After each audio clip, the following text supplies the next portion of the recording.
नाम का उच्चारण करेंगे। ईश्वर को मन में ध्यान में रखते हुए एक बार मेरे साथ मिलकर ओम बोलिए।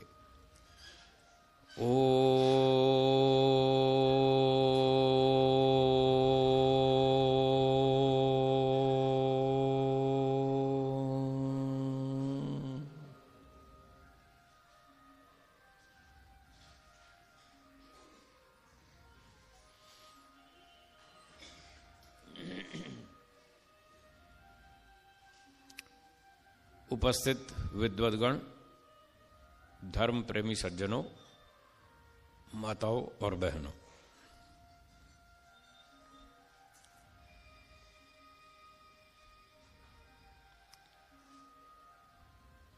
संसार में 3 पदार्थ अनादि हैं। कितने पदार्थ? 3। उनके नाम बोलिए। ईश्वर, आत्मा, प्रकृति। ये 3 पदार्थ हैं। ये तीनों अनादि हैं। अनादि शब्द का अर्थ है जिसका आदि न हो। दोहराएंगे, क्या अर्थ है? हाँ, मैं धारावाही प्रवचन बहुत कम देता हूं, बातचीत अधिक करता हूं। कुछ बातें बताऊंगा, कुछ आपसे पूछूंगा, कुछ आपको बुलवाता रहूंगा। तो जब मैं पूछूं तो आप बोलते रहिएगा, इससे आपको नींद भी नहीं आएगी और ध्यान से सुनेंगे। तो कितने पदार्थ अनादि? 3। कौन कौन से? बहुत अच्छा। अनादि का अर्थ है जिसका आदि न हो। आदि शब्द का अर्थ है उत्पत्ति। आदि शब्द का क्या अर्थ है? उत्पत्ति। उत्पत्ति, निर्माण, रचना, क्रिएशन। तो अनादि का अर्थ हुआ कि जिसकी उत्पत्ति कभी नहीं हुई, वो अनादि। 3 चीजें ऐसी हैं जिनकी उत्पत्ति कभी नहीं हुई, मतलब हमेशा से हैं।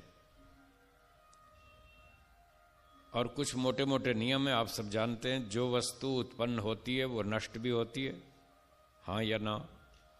हाँ। जो उत्पन्न नहीं होती वो नष्ट भी नहीं होती। ठीक है। तो 3 ऐसी हैं जो उत्पन्न नहीं होती, नष्ट भी नहीं होती। बाकी सब उत्पन्न भी होती हैं और नष्ट भी होती हैं। इन 3 वस्तुओं को समझना है। जो व्यक्ति इन 3 चीजों को ठीक से समझ लेता है, जान लेता है अच्छी तरह से,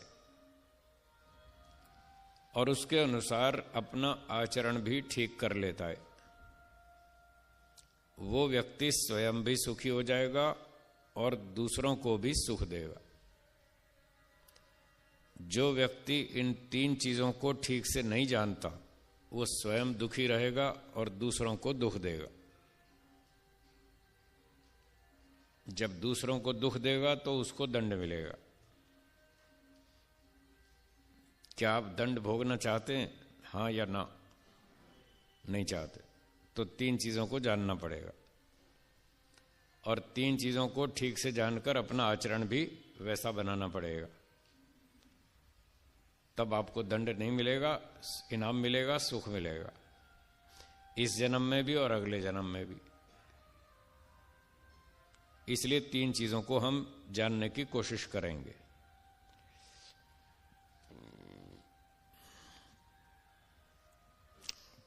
पहली बात तो मैं ये पूछना चाहता हूं आपसे, अब ये भी मैंने कहा कि इस जन्म में भी सुख मिलेगा और अगले में भी। तो मैं ये जानना चाहता हूं, आप में से ऐसे कितने लोग हैं जो ये मानते हैं कि मरने के बाद दूसरा जन्म होगा? वो हाथ ऊंचा करेंगे जो मानते हैं होगा। ठीक है, धन्यवाद। जो ये मानते हैं दूसरा जन्म नहीं होगा, वो हाथ ऊंचा करेंगे जो मानते हैं नहीं होगा। ठीक। और जिसको डाउट है वो हाथ ऊंचा करे। समझ में नहीं आया, पता नहीं होगा नहीं होगा। संशय वाले भी हैं दो चार। हाँ हाँ, संशय वाले भी हैं। चलो इस संशय को दूर कर लेते हैं। अगला जन्म होगा या नहीं होगा, इस संशय के दूर करने के लिए छोटे छोटे 3 प्रश्न पूछता हूं, बहुत आसान, आप उत्तर दे सकते हैं।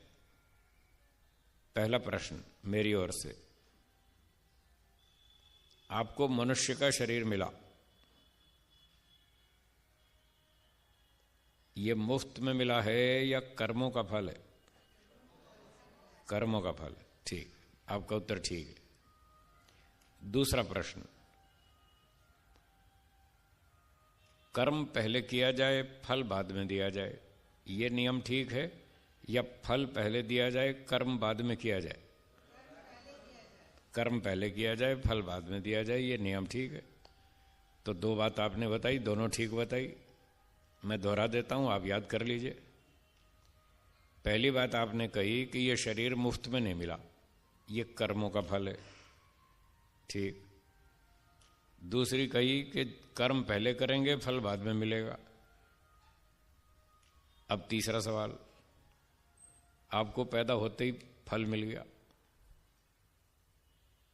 ये शरीर कर्मों का फल है, आपने स्वीकार किया, हाँ या ना? ये कर्मों का फल है और पैदा होते ही शरीर मिल गया, मतलब पैदा होते ही फल मिल गया। तो तीसरा सवाल है कि जिन कर्मों का फल ये शरीर है, जिन कर्मों का फल ये शरीर है, वो कर्म आपने कब किए थे? अब आपने बोला, मैंने कुछ नहीं बोला, आपने स्वयं बोला। मैंने तो कुछ नहीं बोला, आपने बोला ना, पिछले जन्म में। अब तो संशय नहीं है, हो गया ना स्पष्ट। कर्म किया पिछले जन्म में, फल मिला इस जन्म में, हो गए 2 जन्म। अब ये आखिरी जन्म है या आगे भी होगा? है जी, आगे भी होगा। पिछले जन्म के कर्मों से ये शरीर मिला, इस जन्म में भी कुछ काम कर रहे हैं या नहीं कर रहे? कर रहे हैं ना। तो जब पिछले कर्मों से ये मिला तो इस जन्म के कर्मों से आगे मिलेगा। चलो इस बार तो मनुष्य बन गए, ठीक है। अगले जन्म में क्या बनना चाहते हैं? मनुष्य या कुछ और? वैरायटी बहुत सारी है। वैरायटी बहुत सारी है। मनुष्य बनना चाहते हैं या कुछ और? मनुष्य, और कुछ नहीं? ठीक है, तो मनुष्य बन सकते हैं। अगली बार भी फिर से मनुष्य बन सकते हैं, बिल्कुल बन सकते हैं। फ्री में बनेंगे या कर्म करने पड़ेंगे? अच्छे या बुरे? बस तो आज की क्लास का पहला लेसन नोट कर लीजिए, अच्छे काम करना, बुरे नहीं करना, नहीं तो फिर डिस्कवरी चैनल पे दिखाई देंगे। बुरे काम किए तो डिस्कवरी चैनल पे दिखेंगे, अच्छे किए तो मनुष्य बनेंगे। चॉइस आपकी, पसंद आपकी, जैसा चाहो वैसा करो। हर व्यक्ति कर्म करने में स्वतंत्र है। शायद ये वाक्य आपने पहले भी सुना हो, हर व्यक्ति कर्म करने में स्वतंत्र है। सुना है कभी? सुना है ना? वाक्य तो कई बार सुना होगा, पर इसका अर्थ समझ में नहीं आया अभी तक। आज हम बता देंगे आपको इसका सही अर्थ क्या है। अगर आपको इस वाक्य का ठीक अर्थ समझ में आ गया कि व्यक्ति कर्म करने में स्वतंत्र है, और स्वतंत्र का मतलब क्या वो भी समझ में आ गया, तो आपकी करीब करीब 50% समस्याएं हल हो जाएंगी।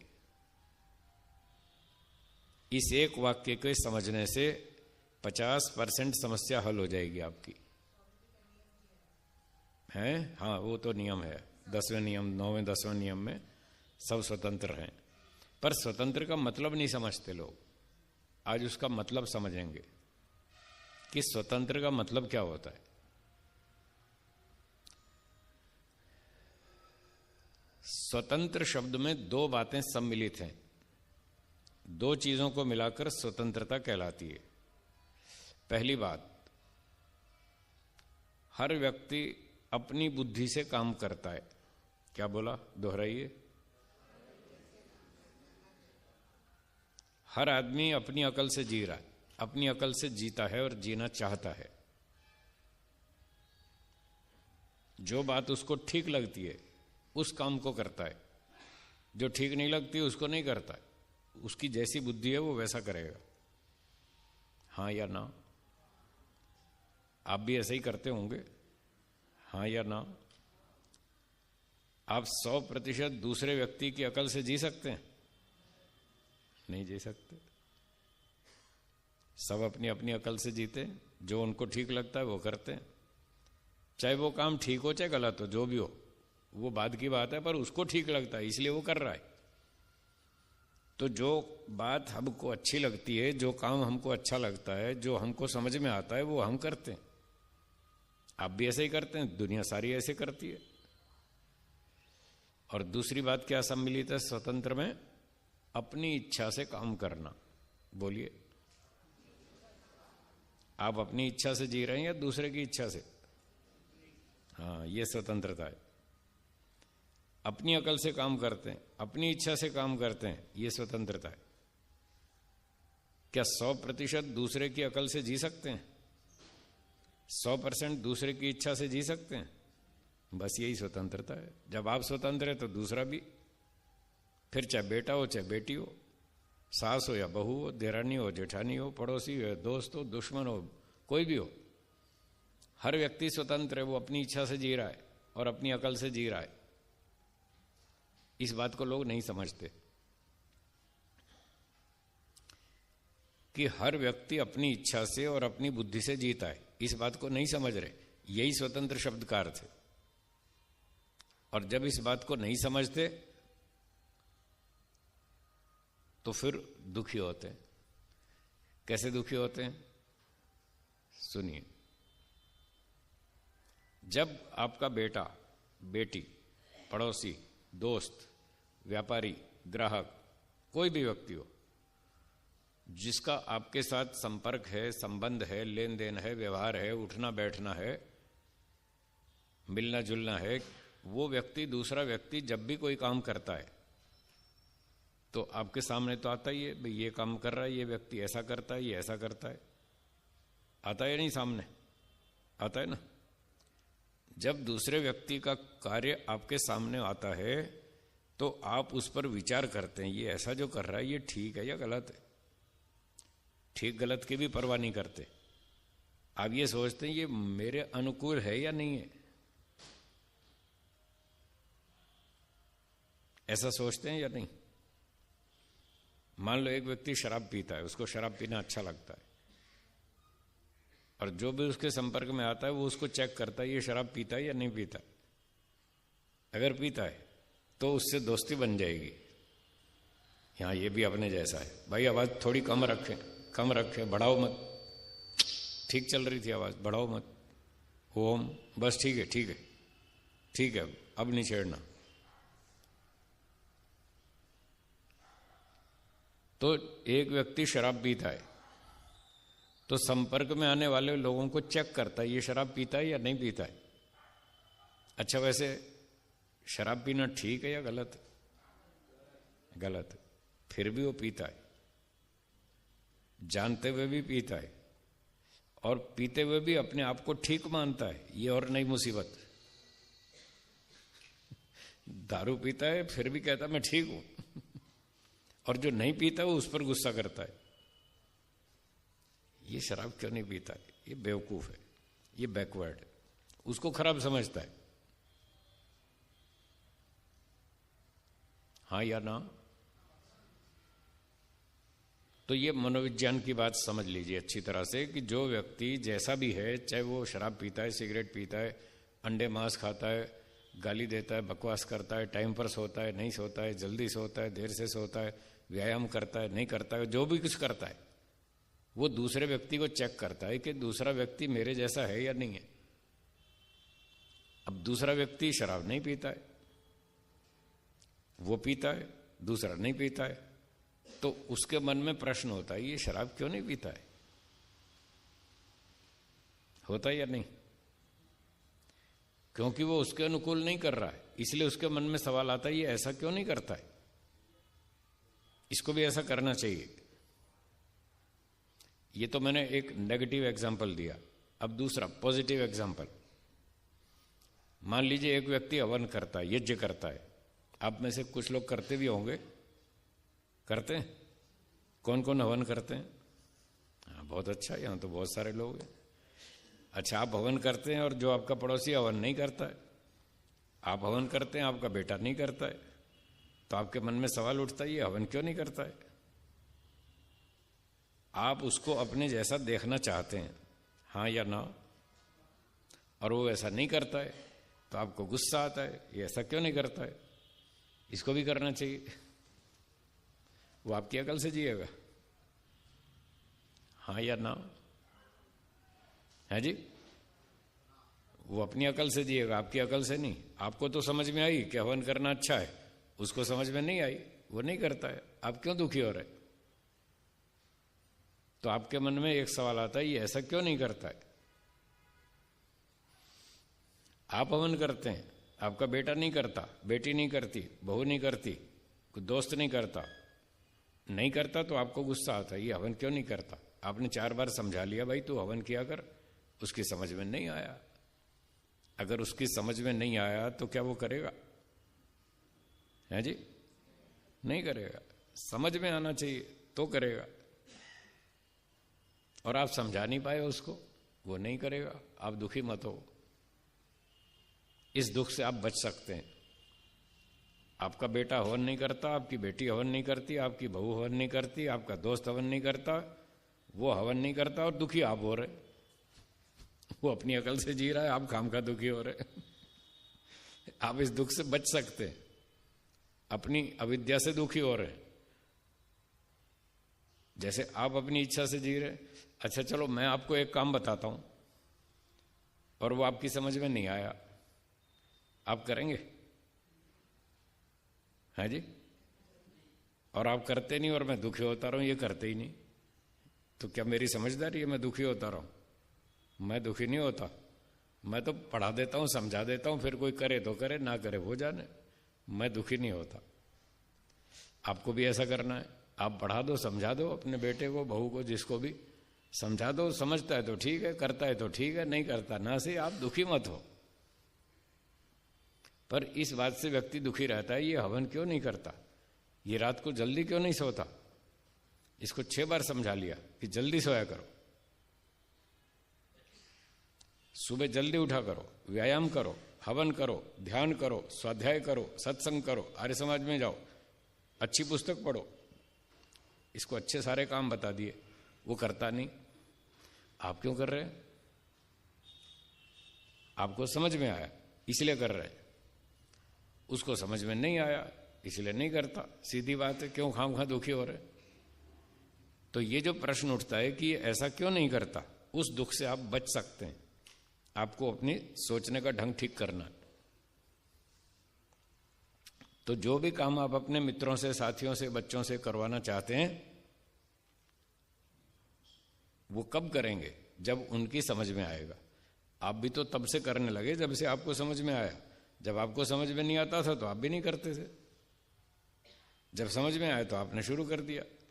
आपके बच्चों को भी समझ में आएगा, वो भी शुरू कर देंगे। तो केवल थोपने से काम नहीं चलता है, समझाने से चलता है। समझाइए उनको। आप नहीं समझा सकते, दूसरे पंडित को बुलाइए, वो समझाएंगे।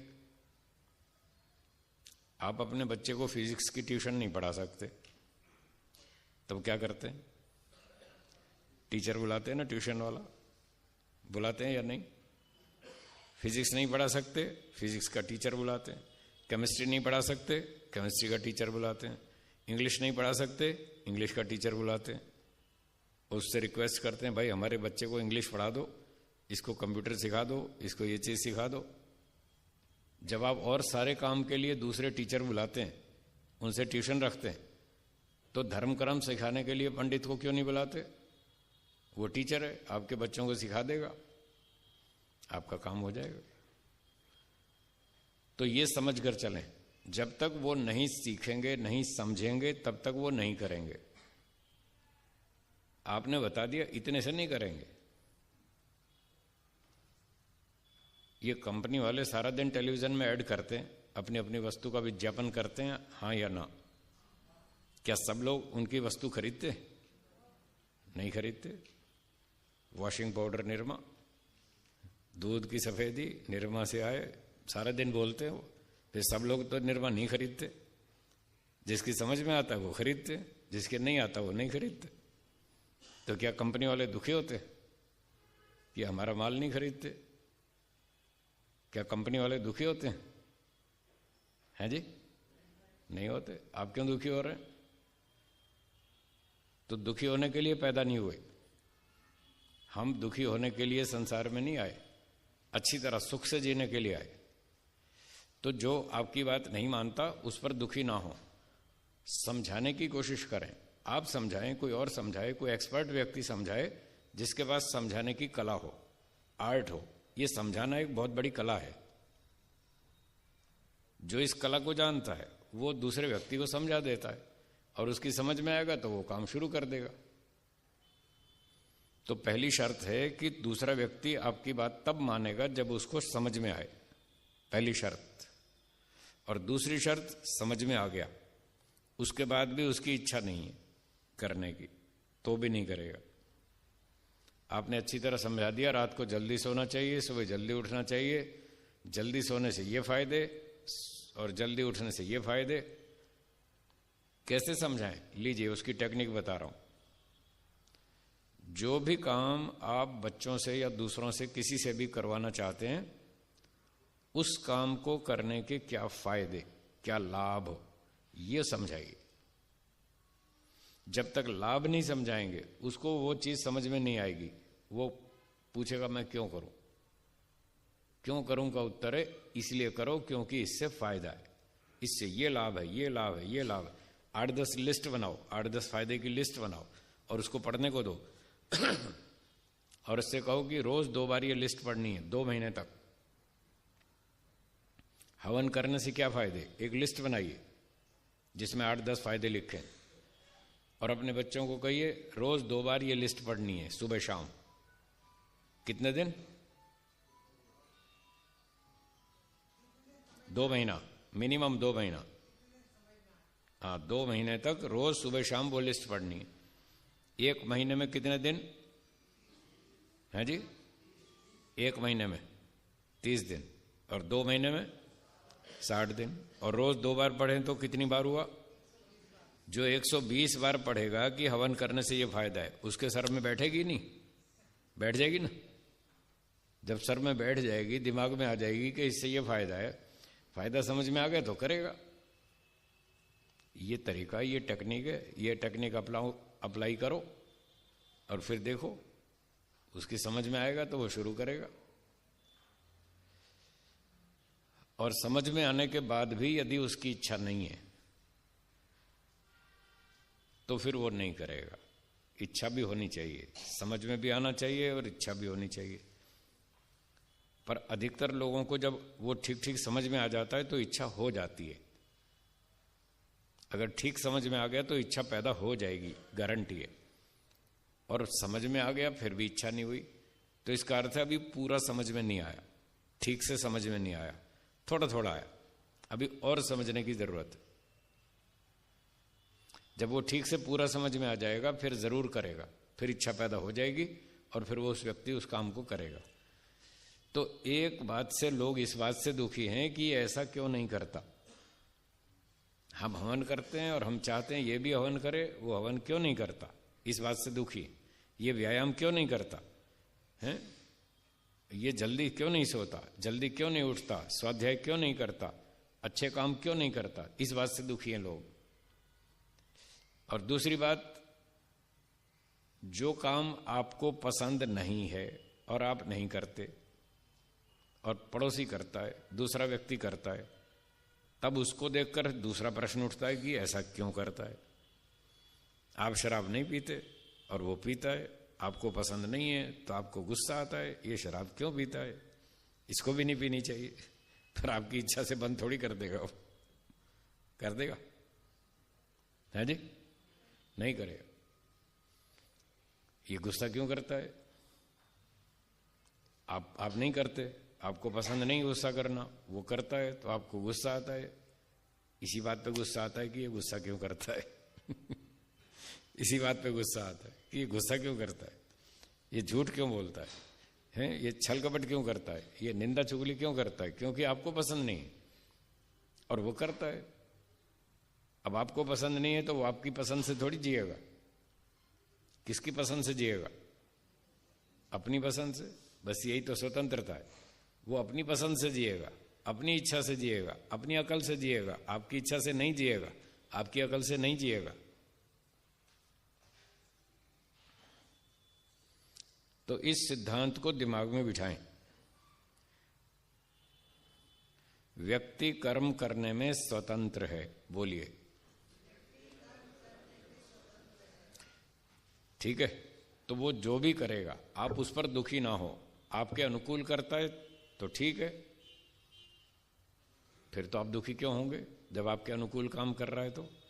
पर आपकी इच्छा के विरुद्ध कर रहा है, आपके अनुकूल नहीं कर रहा, उल्टा सीधा कर रहा है, वो आपको समझ नहीं आ रहा, पसंद नहीं आ रहा। जब इस तरह से करे तब दुखी नहीं होना। दुखी न होने के लिए, दुख से बचने के लिए हिंदी भाषा के सरल 3 शब्द याद कर लीजिए। कोई बात नहीं। बोलिए, बस 3 शब्द बोलो और मस्त रहो। क्यों खामखा दुखी हो रहे? ये जल्दी क्यों नहीं उठता? कोई बात नहीं, नहीं उठता ना, सही, कोई बात नहीं, वो स्वतंत्र है। सीधा उत्तर है स्वतंत्र है। वो जल्दी क्यों नहीं उठता? वो स्वतंत्र है। ये जल्दी क्यों नहीं सोता? क्या उत्तर है? स्वतंत्र है। ये स्वतंत्र वाला याद कर लीजिए यहां पर। वो कोई बात नहीं, कहीं एक और जगह आएगा, वहां फिर बताऊंगा। अभी तो ये याद कर लीजिए, ऐसा क्यों करता है? क्योंकि वो स्वतंत्र है। और ऐसा क्यों नहीं करता है? क्योंकि वो स्वतंत्र है, अपनी इच्छा से करता है, अपनी बुद्धि से करता है। तो ये दोनों प्रश्नों का एक ही उत्तर है। ये व्यक्ति ऐसा क्यों करता है और ये ऐसा क्यों नहीं करता। दोनों प्रश्नों का एक ही उत्तर है, क्योंकि वो स्वतंत्र है। और स्वतंत्र का मतलब अपनी इच्छा से काम करना, अपनी अकल से काम करना। वो अपनी इच्छा से जिएगा, अपनी अकल से जिएगा।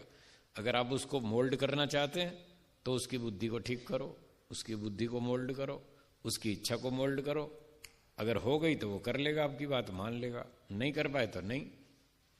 अब आप उसमें तो मेहनत नहीं करते कि उसकी बुद्धि को बदला जाए, उसकी इच्छा को बदला जाए। उसमें तो मेहनत करते नहीं, सिर्फ थोपते रहते हैं, तुम्हें ये करना है, तुम्हें ये करना है। ऐसे कोई नहीं करेगा। इतनी बात समझ में आई? हाँ या ना? हाँ, कुछ तो जवाब दे तो मुझे पता तो चले, फिर मैं आगे चलूं आगे चलूं? चलो ठीक है। तो ये थी आत्मा की बात। 3 पदार्थ अनादि हैं, उनमें से एक वस्तु है आत्मा। वो आत्मा है आप और मैं। हम सब आत्मा हैं। ये आत्मा के बारे में मैंने थोड़ी सी बात सुनाई कि आत्मा कर्म करने में स्वतंत्र है। वो अपनी इच्छा से जीता है, अपनी बुद्धि से जीता है। जो उसको ठीक लगता है वो करता है, चाहे वो काम ठीक हो चाहे गलत हो, वो अलग बात है। पर वो करता वही है जो उसको ठीक लगता है। शराब पीने वाला शराब पी रहा है, उसको पीना ठीक लगता है इसलिए पी रहा है, चाहे पीना गलत ही हो।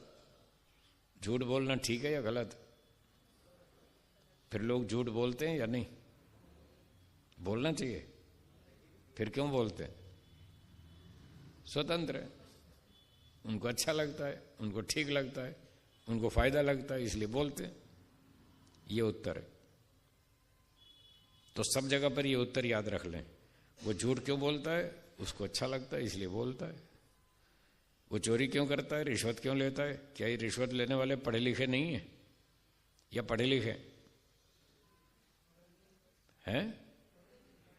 उनको मालूम है या नहीं मालूम कि रिश्वत लेना गलत है? फिर क्यों ले रहे हैं? उनको ठीक लगता है, चाहे गलत है फिर भी उनको ठीक लगता है, वो कर रहे हैं। उनको ठीक लगता है इसलिए वो ठीक नहीं है तो गलत ही, पर उनको ठीक लगता है इसलिए कर रहे हैं। आप भी ऐसे ही करते हैं। आप भी बहुत सारे काम ऐसे करते हैं जो आपको ठीक लगते हैं, आप भी करते हैं, चाहे गलत ही हो। तो जब आप करते हैं तो दूसरा भी करेगा। आप अपने काम पर तो दुखी नहीं हो रहे कि मैं ऐसा क्यों करता हूं, इस बात पे दुखी होते हैं ये ऐसा क्यों करता है, जबकि आप भी बहुत सारे काम ऐसे करते हैं जो गलत होते हैं। उन कामों पे आप कभी नहीं सोचते मैं ऐसा क्यों करता हूं, ये तो गलत है। अगर ऐसा सोचने लग जाए तो देश दुनिया सुधर जाए। मैं ऐसा क्यों करता हूं जबकि ये काम गलत है, अगर सोचने लग जाएं तो उसको आप ब्रेक लगाना शुरू कर देंगे। भाई ये काम गलत है, मैं क्यों कर रहा हूं, नहीं करूंगा। ऐसे हर व्यक्ति अपना अपना विचार करे, हर रोज विचार करे मैं कितने काम ठीक करता हूं और कितने गलत करता हूं। रोज रात को सोने से पहले आत्मनिरीक्षण करें, दिन भर भी करें, सुबह से रात तक हर समय ध्यान रखें कि मैं क्या कर रहा हूं, ठीक कर रहा हूं या गलत कर रहा हूं। हर समय सावधान रहिए। अगर मैं ठीक कर रहा हूं तो कीजिए, अगर मैं गलत कर रहा हूं तो मत कीजिए, उसको ब्रेक लगाइए। अपने ऊपर भी सोचिए मैं ऐसा क्यों करता हूं, इस पर तो मैं सोचता हूं ये ऐसा क्यों करता है। अपने लिए भी तो सोचो मैं ऐसा क्यों करता हूं। मैं भी इसलिए करता हूं क्योंकि मुझे अच्छा लगता है। पर वो अच्छा तो लगता है, पर ये भी तो देखो वो ठीक भी है या नहीं। अगर आप ठीक कर रहे हैं तो अगला जन्म मनुष्य का है। हाँ, कौन सा, मनुष्य का है। अगर आप ठीक काम कर रहे हैं तो अगला जन्म मनुष्य का है, और ठीक नहीं कर रहे हैं तो फिर डिस्कवरी चैनल पे दिखाई देंगे फिर मनुष्य का जन्म नहीं मिलेगा। अब आप सोच लो क्या करना है। ये नियम सब पर लागू होता है, आप पर भी, मुझ पर भी, औरों पर भी, सब पर लागू होता है। जो जैसा करेगा उसको वैसा फल मिलेगा। अब फल देने वाला कौन है, वो ईश्वर है। थोड़ी ईश्वर की बात भी कर लें, आत्मा की तो थोड़ी सी कर दी, अब ईश्वर की भी कर लें। क्या आप ईश्वर को मानते हैं, हाँ या ना? मानते हैं। ईश्वर एक है या बहुत सारे? एक। वो एक ईश्वर एक जगह रहता है या सब जगह? सब जगह। ठीक। आपने कहा ईश्वर एक है, हम ईश्वर को मानते हैं, ईश्वर सब जगह रहता है। जो वस्तु सब जगह रहती हो, अब ध्यान से उत्तर दीजिएगा विचार करके, जो वस्तु सब जगह रहती हो उसकी शक्ल होनी चाहिए या नहीं? नहीं होनी चाहिए। ठीक। तो ईश्वर एक जगह रहता है या सब जगह? सब जगह। तो ईश्वर की शक्ल है या नहीं है? है जी? निराकार है, शक्ल नहीं है। ठीक। अच्छा, जिसकी शक्ल होती है उसकी तो हम फोटो बना सकते हैं। ये फोटो बना रहे थे, अभी बना रहे थे ना फोटो कैमरे से। जिसकी शक्ल होती है उसकी फोटो बन सकती है, जिसकी शक्ल नहीं होती क्या उसकी फोटो बन सकती है? नहीं बन सकती। आकाश की शक्ल है, आकाश की है जी? आकाश की शेप, शक्ल, आकृति कुछ है? हाँ या ना, कुछ तो बोलो। है जी? नहीं है ना? आकाश की कोई शक्ल नहीं। आपने आकाश की फोटो बनाई है आज तक? नहीं बनाई ना। शक्ल ही नहीं, कहां से बनाओगे? जिसकी शक्ल है उसकी फोटो बना सकते हैं। अब जिसकी शक्ल ही नहीं तो फोटो कैसे बनेगी? आकाश की शक्ल नहीं है, वो सर्वव्यापक है, ओमनी प्रेजेंट, इसलिए उसकी कोई शक्ल नहीं। जो वस्तु सब जगह रहती है उसकी शक्ल हो ही नहीं सकती, और जिसकी शक्ल नहीं हो सकती उसकी फोटो नहीं बन सकती। तो आकाश की शक्ल नहीं है, इसलिए उसकी फोटो भी नहीं है।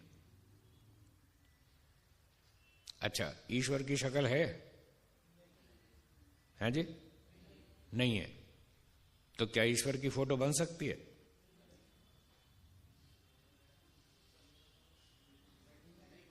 नहीं बन सकती। ठीक। अब बताइए, आपके घर में भगवान की फोटो रखी है या नहीं? किस किस के घर में रखी है भगवान की फोटो? अब देखो, इतने घरों में रखी। अभी तो कह रहे थे भगवान की फोटो नहीं है, अब कहां से आ गई? यही तो गड़बड़ है। यही तो गड़बड़ है। तो हमारे इस सत्संग में ये समझना है, ये समझाने के लिए मैं आया हूं गुजरात से चल करके। आपको ये बताने आया हूं कि भगवान की फोटो नहीं है और आपके घर में बहुत सारी फोटो रखी है। एक रखी है या बहुत सारी? आप तो कह रहे थे भगवान एक है, अब इतनी फोटो कहां से आ गई? पहले तो कह रहे थे फोटो ही नहीं है और भगवान एक बता रहे थे, फोटो बहुत सारी। इससे क्या पता चला कि जो फोटो रखी है आपके घर में वो भगवान की फोटो नहीं है, किसी और की है। किसकी फोटो है? जिसकी शक्ल थी उसकी फोटो है। भगवान की तो शक्ल ही नहीं है, उसकी फोटो कहां से आ जाएगी? तो ईश्वर निराकार है ये समझना है। और उसकी कोई फोटो नहीं है, कोई आकृति नहीं है, कोई मूर्ति नहीं है। आपके घर में फोटो है, मूर्ति है, आकृति है, एक नहीं बहुत सारी है। श्री राम जी की फोटो है आपके घर में? है। श्री कृष्ण जी की है, गणेश जी की है, शिव जी की है, हनुमान जी की है। हाँ, तो इतने सारे में से बताओ असली भगवान कौन सा है ये बताओ। है? आप तो एक भगवान बता रहे थे, अब फोटो तो 5, 7, 8, 10 भी हो सकती है। तो जितनी फोटो रखी है इनमें से असली भगवान एक भी नहीं। असली भगवान तो निराकार है, ये समझना है। और वो सब जगह रहता है। क्या आपके घर में जो फोटो रखी है वो एक जगह रहती है या सब जगह? वो तो एक ही जगह रहती है। फोटो तो एक जगह रहती है, भगवान तो सब जगह रहता है। अगली बात, ईश्वर जड़ है या चेतन? चेतन है। अब सब लोग नहीं बोल रहे क्योंकि उनको पता ही नहीं जड़ चेतन क्या होता है। जड़ का पता नहीं, चेतन का पता नहीं, इसलिए उत्तर नहीं दे पा रहे। चलिए मैं आपको जड़ चेतन का अंतर बताता हूं, उनकी पहचान बताता हूं, फिर आप ठीक समझ जाएंगे और ठीक उत्तर देंगे। जड़ चेतन की पहचान पहली, जड़ वस्तु में इच्छा नहीं होती। बोलिए। चेतन में इच्छा होती है। ये पहली पहचान है जड़ और चेतन की। तो ये 3 वस्तु बताई थी ना, अनादि 3, कौन कौन सी? हाँ, ईश्वर, आत्मा और प्रकृति। इन 3 में से 2 चेतन है, 1 जड़ है। चेतन कितनी? 2। और जड़ कितनी? 1।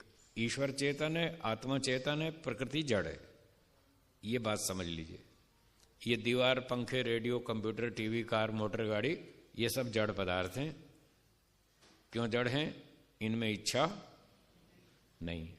तो जड़ की ये पहली पहचान है, इसमें इच्छा नहीं होती। पेड़ पौधों में होती है, बाद में बताता हूं। पेड़ पौधों में इच्छा होती है, गधे में होती है, कुत्ते में होती है, चींटी में होती है, सब में इच्छा होती है। जहां जहां इच्छा है वहां चेतन। जितने प्राणी हैं, गाय, घोड़े, कौवे, कबूतर, वृक्ष, वनस्पति, इनमें सब में आत्मा है।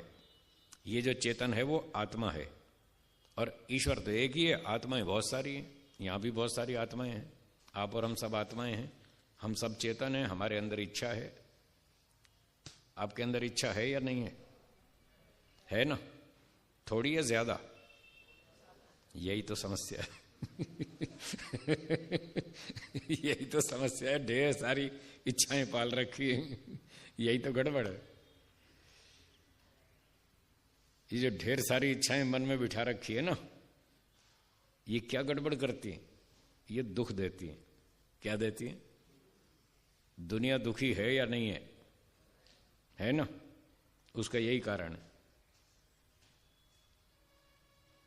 इन इच्छाओं के कारण लोग दुखी हैं और वो समझ नहीं पा रहे कि हम दुखी क्यों हैं। हमको दुखी होने का कारण समझ में नहीं आ रहा। आज सुन लीजिए कारण क्या है। मन में ढेर सारी इच्छाएं पाल रखी हैं, वही दुख दे रही हैं। जितनी इच्छाएं अधिक होंगी उतना ज्यादा दुखी होंगे। क्या बोला? दोहराइए। दुखी होंगे। और जितनी इच्छा कम होंगी उतने कम दुखी होंगे, उतने ज्यादा सुखी रहेंगे। आज ये फार्मूला नोट कर लीजिए। जिनके पास कागज है, पेन है, लिखते रहिए। जितनी इच्छा ज्यादा होंगी उतने ज्यादा दुखी होंगे, जितनी इच्छा कम होगी उतने ज्यादा सुखी होंगे। तो आप दुखी होना चाहते हैं या सुखी? हैं जी, सुखी होना चाहते हैं तो फार्मूला सामने, अपनी इच्छाओं को कम करो।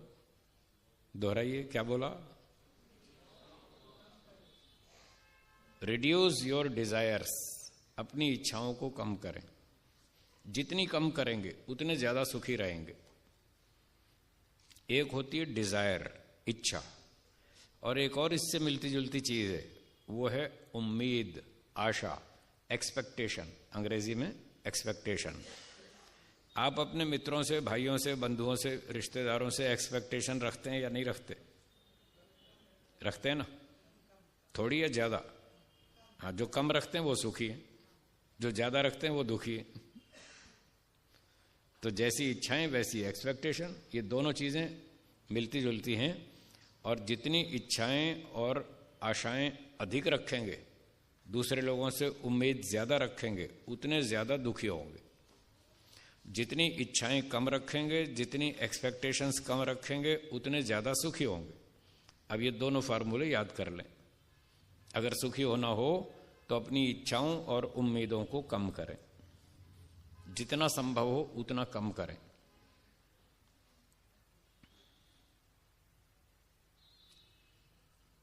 अपना काम अधिकतम स्वयं करें, दूसरे का सहयोग कम से कम लेवें। बोलिए, क्या कहा? जितना आप अपना काम स्वयं करेंगे उतना आप ज्यादा सुखी होंगे, और जितना आप दूसरों के भरोसे जिएंगे उतने ज्यादा दुखी होंगे।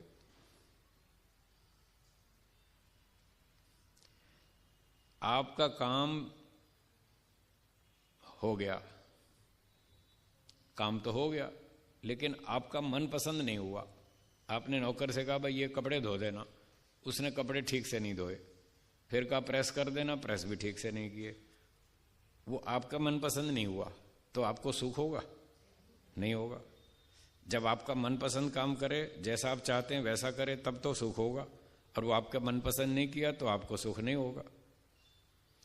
अच्छा, आपका जो मनपसंद काम है 100% मनपसंद, वो आप खुद कर सकते हैं या दूसरा व्यक्ति? इसलिए मैं कह रहा हूं अपना काम खुद करो। 100% आप अपनी इच्छा से काम करेंगे और जैसा चाहिए वैसा करेंगे तो उससे आपको ज्यादा सुख मिलेगा। इसलिए हम कह रहे हैं अपना काम खुद करो। और जो काम आता नहीं वो तो मजबूरी है, ठीक है, वहां दूसरे का सहयोग ले लो। काम आता ही नहीं या टाइम नहीं करने का, आपके पास और दूसरे इंपॉर्टेंट काम है, वो छोटा काम है, आप नहीं कर सकते, टाइम नहीं है, तो दूसरे से करवा लिया। फिर जैसा मिल गया सो ठीक है, वैसा चला लो। बाकी अधिकतम अपना काम स्वयं करें।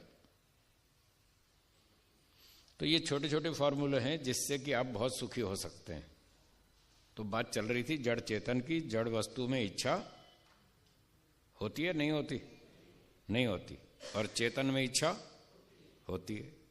आप जड़ हैं या चेतन? चेतन। इसलिए आप में इच्छाएं हैं। और ये सारी चीजें जो दिख रही हैं यहां, ये कैसी हैं? ये जड़ हैं, इनमें कोई इच्छा नहीं है। अब चलिए, तीसरा ईश्वर है, उसका भी थोड़ा तुलनात्मक अध्ययन कर लें। प्रकृति जड़ है, उसमें कोई इच्छा नहीं है। आत्मा चेतन है, उसमें इच्छाएं हैं।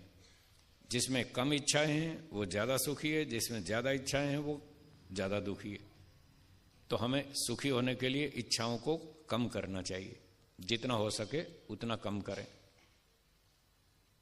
अब तीसरी बात ईश्वर की। ईश्वर का भी विचार कर लें।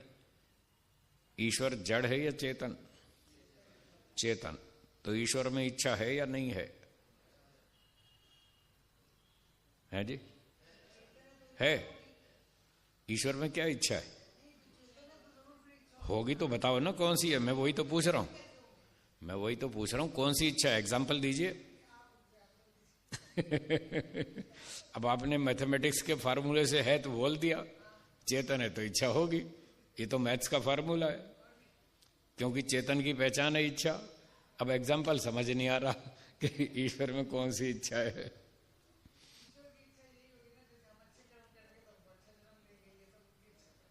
हाँ, ठीक बताया माता जी, आपने सही बताया। तो इच्छाएं दो प्रकार की होती हैं। हाँ जी, ध्यान से सुनिए। इच्छाएं कितने प्रकार की? दो प्रकार की इच्छाएं होती हैं। एक होती है स्वार्थ की इच्छा, बोलिए, स्वार्थ की इच्छा, अपने फायदे की इच्छा, अपने लाभ के लिए इच्छा, और दूसरी होती है परोपकार की इच्छा। दूसरी, क्या ईश्वर में स्वार्थ की इच्छा है? नहीं। क्या ईश्वर में परोपकार की इच्छा है ना? बस तो हो गया वो चेतन, उसमें इच्छा है, स्वार्थ की नहीं है। और जीवात्मा में दोनों इच्छाएं हैं, स्वार्थ की भी परोपकार की भी, दोनों तरह की इच्छाएं। आप और हम सब अपने लिए भी काम करते हैं, दूसरों के लिए भी करते हैं। एक दर्जी अपने कपड़े भी सिलता है, दूसरों के भी सिलता है, हाँ या ना? हलवाई अपनी मिठाई भी बनाता है, दूसरे की भी बनाता है। एक इंजीनियर अपना मकान भी बनाता है, दूसरे का भी बनाता है। तो जीवात्मा में दोनों तरह की इच्छाएं हैं, स्वार्थ की भी, परोपकार की भी। एक अध्यापक पहले स्वयं विद्या पढ़ता है, फिर दूसरे को पढ़ाता है, तो विद्या से दोनों को लाभ होता है, उसको भी लाभ होता है, दूसरे को भी लाभ होता है। तो मनुष्यों में, आत्माओं में दोनों तरह की इच्छा देखी जाती है, अपने लाभ की भी, दूसरों के लाभ की भी। ईश्वर में अपने स्वार्थ की इच्छा नहीं है, परोपकार की तो है। ये संसार किसने बनाया? ईश्वर ने। किसके लिए बनाया? अपने स्वार्थ के लिए? नहीं। फिर किसके लिए बनाया? हमारे लिए, आत्माओं के लिए। आप और हम सब आत्माएं, हमारे फायदे के लिए बनाया। तो ईश्वर परोपकार की इच्छा से युक्त है, इसलिए वो परोपकार की इच्छा से दूसरों के फायदे के लिए संसार को बनाता है। ईश्वर को कुछ नहीं लेना संसार से, हमको लेना है। हमको क्या लेना है? हमको दो फायदे लेने हैं। एक लाभ तो ये लेना है कि जो हमारे पिछले कर्म हैं उनका फल भोगना है। आज जो आप खीर, पूरी, हलवा, मिठाई खाते हैं, केला, संतरा, अंगूर, तरबूज आदि खाते हैं, ये आपके पिछले जन्म के कर्मों का फल है। मनुष्य का शरीर मिला, इतनी अच्छी बुद्धि मिली, हाथ पैर मिले, बोलने के लिए भाषा मिली, 24 घंटे की छूट है, स्वतंत्रता है, आप कुछ भी करें, तो ये सारी सुविधा जो मिली, ये आपके पिछले कर्मों का फल है। यदि ईश्वर सृष्टि नहीं बनाता तो प्रलयावस्था होती, और प्रलयावस्था होती तो फिर हम अपने पिछले कर्मों का फल कैसे भोग पाते?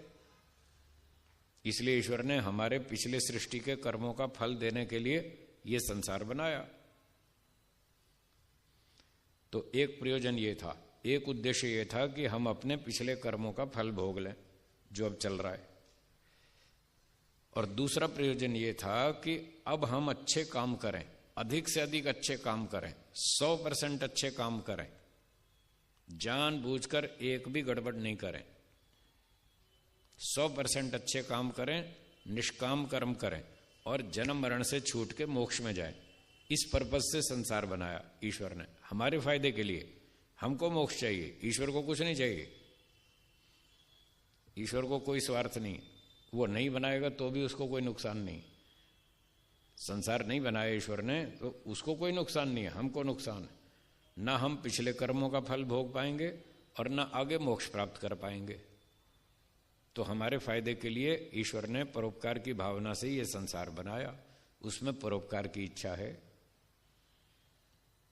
तो इच्छा है तो ईश्वर कैसा हुआ, जड़ या चेतन? चेतन। अब वो चेतन है, उसमें इच्छा है, और भी बहुत सारी बातें हैं चेतन जड़ की।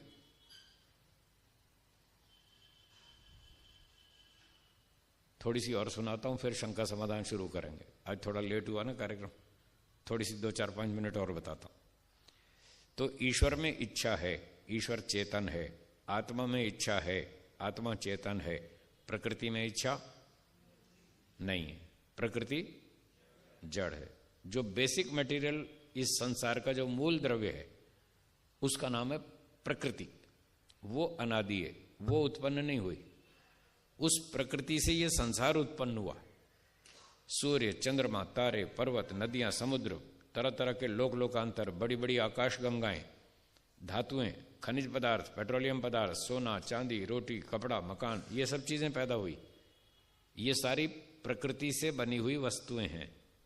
इन सब चीजों का जो मूल द्रव्य है, बेसिक रॉ मटेरियल, उसका नाम है प्रकृति। वो जड़ है। तो प्रकृति जड़ है, तो प्रकृति से बनी हुई सारी चीजें भी जड़ है। तो जैसे गुण कारण द्रव्य में, वैसे गुण कार्य द्रव्य में, ये नियम है साइंस का। ठीक है, जरा बोलेंगे। जैसे गुण कारण द्रव्य में, वैसे ही कार्य द्रव्य में। कारण द्रव्य कहते हैं रॉ मटेरियल को। जैसे आटा, आप लोग आटे से रोटी बनाते हैं, तो आटे से क्या बनाते हैं? रोटी। आटे और रोटी में पहले क्या होता है? पहले आटा होता है और रोटी बाद में बनती है। जो पहले होता है वो कारण द्रव्य, जो पहले होता है वो, और उससे जो बनता है बाद में वो कार्य द्रव्य। आटे को क्या बोलेंगे? कारण द्रव्य। और रोटी को कार्य द्रव्य। ईंट पत्थर को कारण द्रव्य, मकान को कार्य द्रव्य। तो प्रकृति को कारण द्रव्य और सृष्टि को कार्य द्रव्य, बस। तो जैसे ईंट पत्थर में गुण होंगे वैसे मकान में होंगे। लकड़ी से कुर्सी बना दी, लोहे से अलमारी बना दी। जैसे गुण लकड़ी में होंगे वैसे कुर्सी में होंगे, जैसे गुण लोहे में होंगे वैसे अलमारी में होंगे। तो जैसे गुण कारण के वैसे कार्य के, जैसे गुण प्रकृति के वैसे जगत के। प्रकृति जड़ है या चेतन? तो जगत जड़ है या चेतन? जड़। ये सारी चीजें जड़ हैं जो हमको दिख रही हैं। इनमें हम आत्मा हैं, हम चेतन हैं। हम प्रकृति से अलग चीज हैं, प्रकृति हमसे अलग चीज है। वो जड़ है, हम चेतन है, उसमें कोई इच्छा नहीं है, हमारे अंदर इच्छा है। तो ये जड़ चेतन की पहली पहचान हो गई। दूसरी पहचान है द्वेष। दूसरी क्या? द्वेष। जड़ वस्तु में द्वेष नहीं होता। बोलिए। चेतन में द्वेष होता है। ये दूसरी पहचान है। दो कुत्तों के बीच में एक रोटी डाल दीजिए और फिर देखिए क्या होगा। क्या होगा? झगड़ा। झगड़ा होगा ना। क्यों? उनमें द्वेष है। वो एक दूसरे से छीन कर खाना चाहते हैं। वो ये नहीं चाहता कि दूसरा कुत्ता रोटी खाए, वो चाहता मैं खाऊंगा, ये क्यों खाएगा? इसका नाम क्या है? द्वेष। ये द्वेष किस में होता है? चेतन वस्तु में। आत्मा जड़ है या चेतन? इसलिए उसमें द्वेष है। तो दो कुत्तों के बीच में एक रोटी डालिए, वो झगड़ा करेंगे। दो कुत्ते लड़ेंगे, दो भैंसें लड़ेंगी, दो बकरियां लड़ेंगी, दो गौएं लड़ेंगी, दो मनुष्य लड़ेंगे। हाँ या ना? क्योंकि इनमें सब में द्वेष है, इनमें सब में आत्मा है। और दो मोटरसाइकिलों के बीच में 5 लीटर पेट्रोल रख दें तो क्या वो मोटरसाइकिलें लड़ेंगी? नहीं लड़ेंगे। क्यों नहीं लड़ती? द्वेष नहीं है, वो जड़ है। तो ये जड़ चेतन की पहचान है कि जड़ वस्तु में द्वेष नहीं है, वो झगड़ती नहीं। और चेतन में द्वेष है, वो झगड़ता है। एक दीवार पे लाल रंग लगाइए, एक पे पीला, क्या वो आपस में द्वेष कर सकती हैं? एक लाल कार खड़ी है, एक पीली कार खड़ी है, क्या वो आपस में द्वेष करेगी? नहीं करेगी। वो जड़ है, उसमें कोई द्वेष नहीं। तो इस प्रकार से जड़ वस्तु में द्वेष नहीं होता। चेतन आत्मा में द्वेष होता है। अब ईश्वर की बात करें। ईश्वर जड़ है या चेतन? ईश्वर में द्वेष है या नहीं है? जो पूछा वो बताइए, द्वेष है या नहीं है? है जी? नहीं है। तो फिर जड़ हुआ, द्वेष नहीं है तो चेतन कैसे हुआ? चेतन में तो द्वेष होता है। आत्मा चेतन है, उसमें द्वेष है। ईश्वर चेतन है तो उसमें भी द्वेष होना चाहिए। है? क्या कह रहे हैं? जोर से बोलिए। द्वेष 2 प्रकार का है। ये कौन बोला? कौन बोला? है? वो लगता है रायपुर में सुनकर आए इसलिए बोला। ये रायपुर में सुनकर आए इसलिए बोला।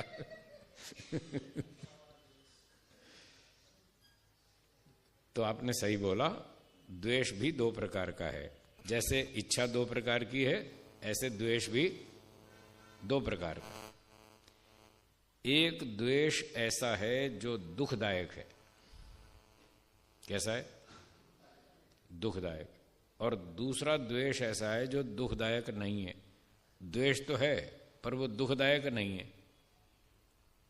जैसे उदाहरण, एक व्यक्ति को एक कुत्ते ने काट खाया तो उस व्यक्ति को कुत्ते पर गुस्सा आएगा या नहीं? आएगा ना। और दुख भी होगा, उस कुत्ते से द्वेष भी होगा कि ये कुत्ते ने मुझे क्यों काट खाया, मैंने क्या बिगाड़ा इसका, क्यों काटा। उस पर गुस्सा भी आएगा, द्वेष भी होगा, दुख भी होगा। ये दुखदायक द्वेष है जो कुत्ते से हुआ काटने के बाद। एक मनुष्य ने दूसरे मनुष्य को धोखा दिया। जब तक धोखा नहीं दिया था तब तक उसको द्वेष नहीं था, और जब उसने उसको धोखा दिया तब उसको उससे द्वेष हुआ कि मुझे धोखा देता है, बेईमान आदमी, दुष्ट।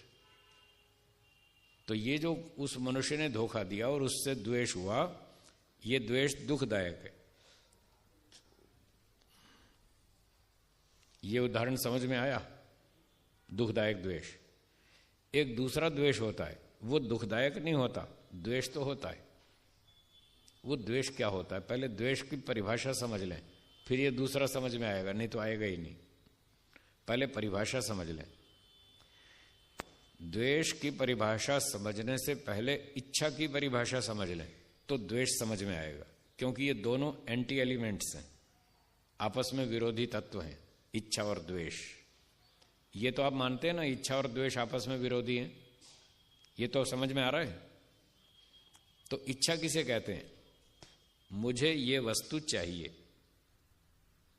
जब हम कहते हैं मुझे ये वस्तु चाहिए, ये जो चाहिए वाली भावना है, इसका नाम है इच्छा। आपको भूख लग रही है, क्या चाहिए? भोजन चाहिए। तो आपको भोजन खाने की इच्छा है, आप कहते हैं भोजन चाहिए, भोजन लाओ। प्यास लग रही है, क्या चाहिए? पानी चाहिए, पानी पीने की इच्छा है। तो इच्छा का मतलब है चाहिए, ठीक है। अब इसको उलट दीजिए, नहीं चाहिए, इसका नाम क्या है? ये द्वेष है, इच्छा से उल्टा। जो चाहिए उसकी इच्छा है, जो नहीं चाहिए उसका नाम द्वेष है।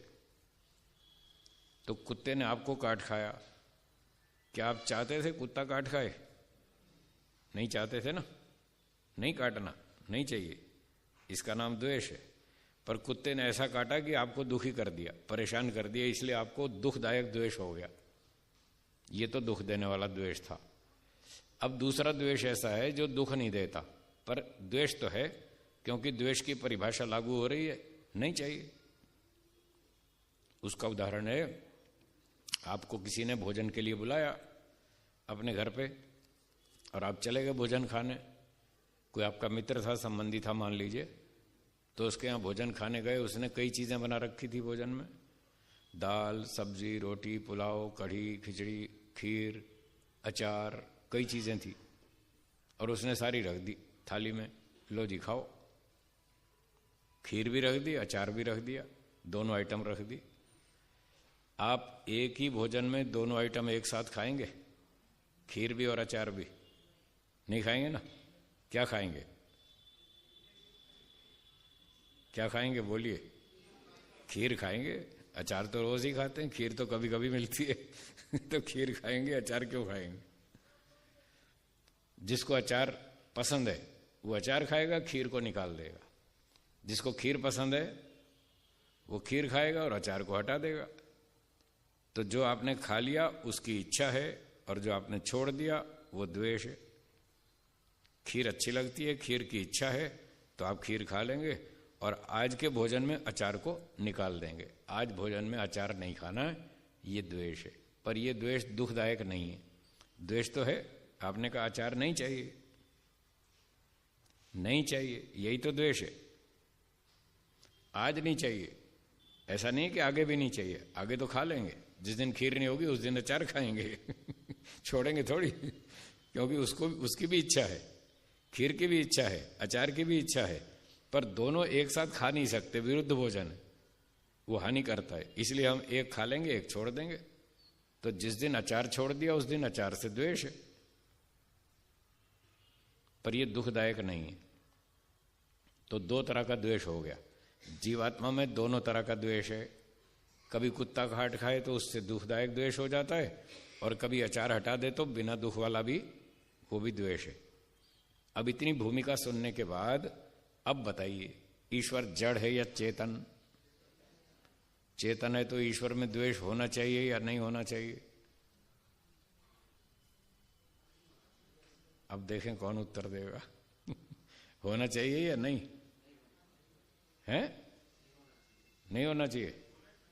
देखो दो उत्तर आए ना, एक कह रहे नहीं होना चाहिए, एक कह रहे होना चाहिए।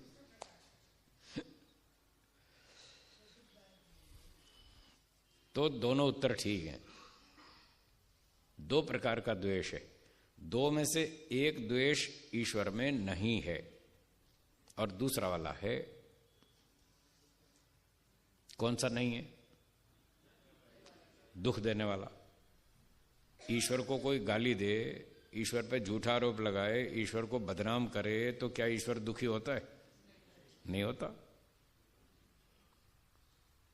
कुत्ता टांग काट खाए तो कुत्ते की तो पकड़ है टांग तक, इसलिए वो काट खाता है, और हमको उससे दुख होता है, इसलिए हम द्वेष करते हैं। पर ईश्वर को कोई गाली दे, झूठा आरोप लगाए, बदनाम करे, तो इससे ईश्वर को दुख होता है या नहीं होता है जी? नहीं होता। लोग ईश्वर को गाली देते हैं या नहीं? झूठा आरोप लगाते हैं या नहीं? जितनी गाली ईश्वर खाता है इतनी दुनिया में कोई भी नहीं खाता, सबसे ज्यादा गाली खाता है, और फिर भी दुखी नहीं होता। थोड़ा हम भी सीख लें उससे। आपको कोई दो गाली दे, आप क्यों दुखी हो रहे हैं? जब ईश्वर दुखी नहीं हो रहा तो आप भी दुखी ना हुआ करें। कोई गाली दे, झूठा आरोप लगाए, कोई चिंता नहीं। अब यहां पर वो तीन शब्द आएंगे काम जो पहले बताए थे। कौन से? कोई बात। किसी ने आपको गाली दी, अपने मन को शांत रखें, गुस्सा नहीं करें, अपने मन में बोलें, कोई बात नहीं। उसके मुंह पे नहीं बोलना, कोई बात नहीं, वो तो 4 गुनी देगा। उसके मुंह पे नहीं बोलना। उसने आपको एक गाली दी, आपने कहा कोई बात नहीं, वो 4 और देगा। उसको नहीं सुनाना, अपने मन में सुनाना है, अपने मन को शांत रखना है, कोई बात नहीं। तो आपकी सहन शक्ति बढ़ेगी। आजकल लोगों की सहन शक्ति बहुत घट गई है, हाँ या ना? उसको बढ़ाने की जरूरत है। इसलिए लोगों में लड़ाई झगड़े गुस्सा बहुत ज्यादा है। सहन शक्ति रही नहीं लोगों में, बहुत कम हो गई। सहन शक्ति को बढ़ाने वाले ये 3 शब्द हैं, कोई बात नहीं। क्या भारत में रेल ठीक समय पर चलती है या लेट होती रहती है? होती है ना। तो रेल की दोनों संभावनाएं हैं, समय पर भी आती है, लेट भी आती है। समय पर भी आ सकती है, विलंब से भी आ सकती है, दोनों संभावनाएं। तो दोनों बात दिमाग में रखो। ट्रेन समय पर भी आ सकती है और लेट भी हो सकती है। समय पर आई तो ठीक है, और लेट आई तो कोई बात नहीं। दुखी नहीं होना, दुखी नहीं होना, अपने मन को शांत रखना है, मस्त रहना है, कोई बात नहीं। ये 3 शब्द आपकी बहुत सहन शक्ति बढ़ा देंगे। फ्लाइट समय पर आई तो ठीक है, और लेट हुई तो, खाना समय पर मिला तो ठीक है, और लेट हुआ तो, दाल में नमक ठीक है तो ठीक है, और कम हुआ तो कोई बात नहीं। झगड़ा नहीं करना, गुस्सा नहीं करना। लोग इतनी सी बात पे झगड़ लेते। एक दिन मिर्ची ज्यादा हो गई दाल में, बस इतनी बात पे हो हल्ला कर देंगे, सारा मूड खराब कर देंगे, अपना भी और दूसरे का भी।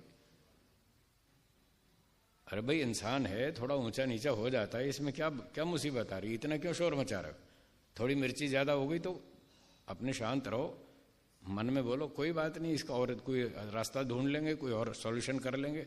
मिर्ची ज्यादा हो गई तो, पर इतनी सहन शक्ति है नहीं लोगों की। और ऐसा सुना देंगे, क्या तुम्हारी खोपड़ी खराब है, 20 साल हो गए तुमको दाल सब्जी बनाते, आज तक सब्जी बनाने नहीं आई, इतनी मिर्ची भर रखी है।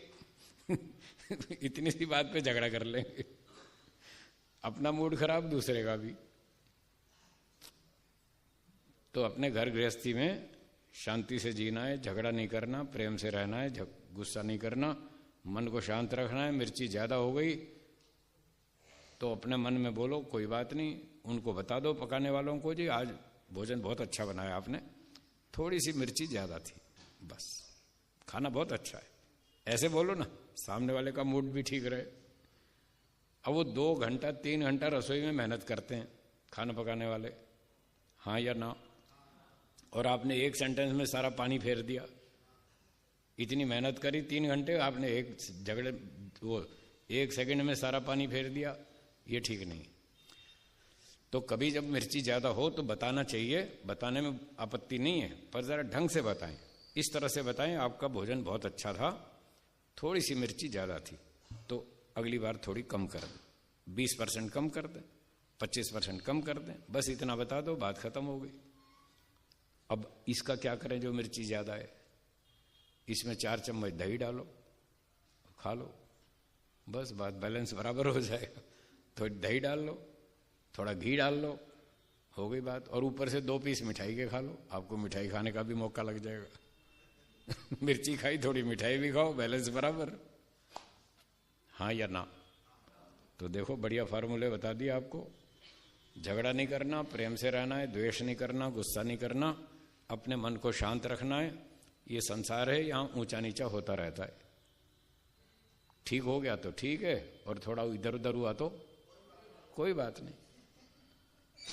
तो ईश्वर भी ऐसा ही करता है। जब लोग ईश्वर को गाली देते हैं तो ईश्वर क्या मन में क्या सोचता है, कोई बात नहीं, कोई बात नहीं, मेरा टाइम आएगा तब बताऊंगा, अभी तुम गाली दे लो, जब मेरा टाइम आएगा फिर बताऊंगा। ईश्वर दुखी नहीं होता, गुस्सा नहीं करता, झगड़ा नहीं करता, बदला नहीं लेता, लेकिन वो दंड जरूर देता है, क्योंकि ईश्वर न्यायकारी है, हाँ या ना। अच्छा, प्रधानमंत्री पर जूता चप्पल फेंकना ठीक है या गलत? गलत है। तो जो सारी दुनिया का राजा उस पर जूता फेंकना ठीक है क्या? ये भी तो गलत। अगर एक व्यक्ति ने प्रधानमंत्री पे जूता फेंका और प्रधानमंत्री सावधान थे और ऐसे बच गए, चोट नहीं लगी, बच गए अपनी सावधानी से, बुद्धिमत्ता से, चतुराई से, तो क्या वो व्यक्ति जूता फेंकने वाला अपराधी है या नहीं है? उसको दंड मिलना चाहिए या नहीं? तो ऐसे ही जो ईश्वर पे गाली देता है, झूठा आरोप लगाता है, वो भी अपराधी है। ये तो ईश्वर की कलाकारी है कि वो ऐसे बच जाता है और दुखी नहीं होता, वो अपना बचाव कर लेता है प्रधानमंत्री की तरह, ये तो उसकी कलाकारी है। पर जूता फेंकने वाला अपराधी है, ईश्वर पे झूठा आरोप लगाने वाला, गाली देने वाला अपराधी है, उसको दंड मिलेगा, ठीक है ना। तो इस प्रकार से ईश्वर के बारे में समझना है। ईश्वर चेतन है, वो द्वेष नहीं करता। द्वेष, दुख देने वाला द्वेष तो ईश्वर में नहीं है, पर दूसरे वाला है। दूसरा द्वेष जो कौन सा है?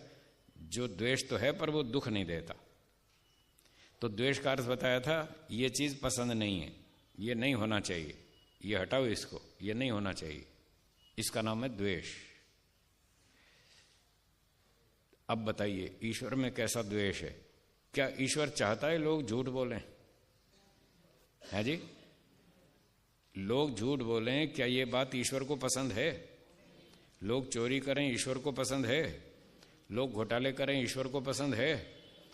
तो इन सारे पाप कर्मों से ईश्वर को द्वेष है, वो नहीं चाहता, फिर भी लोग करते हैं। करते हैं, वो स्वतंत्र है। क्यों करते हैं? अभी बताया था ना, क्यों करते हैं? स्वतंत्र है, इसलिए करते हैं। और अच्छे काम क्यों नहीं करते? स्वतंत्र, नहीं करते, नहीं करते, कोई बात नहीं। अगर कर्म नहीं करेंगे तो क्या ईश्वर फल देगा? है जी, नहीं देगा। आप अच्छे काम नहीं करेंगे, आपको अच्छा फल नहीं देगा, और आप गड़बड़ करेंगे तो दंड देगा। इसलिए जो ईश्वर को गाली देता है, झूठे आरोप लगाता है, वो अपराधी है, ईश्वर उसको दंड देगा। कानून है, न्याय व्यवस्था है, इसलिए वो दंड देगा। कोई बदला लेने के लिए नहीं दंड देता, वो उससे वो कोई दुखी परेशान नहीं होता, वो उसकी बुद्धिमत्ता है, चतुराई है, वो दुखी नहीं होता। तो ईश्वर उन सारे पाप कर्मों से द्वेष करता है जो सबके लिए दुखदायक और हानिकारक है, इसलिए उनको पसंद नहीं करता। उन व्यक्तियों को भी पसंद नहीं करता जो इस तरह के पाप करते हैं, और उनको फिर दंड भी देता है। ये सब करते हुए भी वो दुखी कभी नहीं होता। तो इस तरह से ईश्वर को हमें समझना चाहिए। तो आज की इस चर्चा में हमने क्या विचार किया, थोड़ा सार दोहरा दें, मेरे पीछे पीछे बोलिए। ईश्वर एक है, ईश्वर सब जगह रहता है, ईश्वर निराकार है, ईश्वर चेतन है, ईश्वर में इच्छा है, ईश्वर में द्वेष है। ये तो ईश्वर की बात। और आत्मा की बात, आत्मा चेतन है, आत्माएं अनेक हैं, आत्माएं कर्म करने में स्वतंत्र हैं। सब लोग अपनी अकल से जीते हैं, सब लोग अपनी इच्छा से जीते हैं। ठीक हो गया।